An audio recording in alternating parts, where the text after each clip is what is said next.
మనం ఎలా ఉన్నాం? మన ఆలోచనల మీద మనం నిలబడ్డాం. మన ఆలోచనలు ఎలా ఉంటే అలా మనం ముందుకు నడిపించుకుంటూ ఉన్నాం.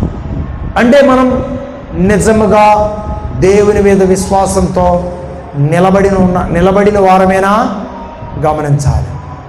దేవుని మీద విశ్వాసంతో నిలబడిన వారమైతే మొదటి ప్రార్థన ఎవరికి ఇవ్వాలి? దేవునికి ఇవ్వాలి. ఈరోజు మనం ఏం చేస్తున్నాం?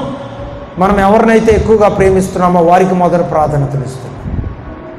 కానీ దేవుణ్ణి మనం రెండో స్థానంలో ఉంచుతున్నాం. అప్పుడు మనం పరిస్థితుల మీద ఆధారపడిన వాళ్ళమా, దేవుని మీద ఆధారపడిన వాళ్ళమా? ఖచ్చితంగా పరిస్థితుల మీద మాత్రమే ఆధారపడిన వాళ్ళం. అలాంటి వారు దేవుని ఎదుట కడవరకు నమ్మకస్తులుగా నిలబడలేరు. దేవుని మీద విశ్వాసంతో నిలబడిన వారు మాత్రం అన్నీ ఉన్నప్పుడు ఒకే విధంగా ఉంటారు, ఏమీ లేనప్పటికీ కూడా ఒకే విధంగా దేవుని ఎదుట ఉన్నప్పటికీ కూడా దేవుని మీద విశ్వాసంతోనే నిలబడ్డాడు. ఏబు గారు పరిస్థితులను బట్టి దేవుని మీద ఆధారపడలేదు.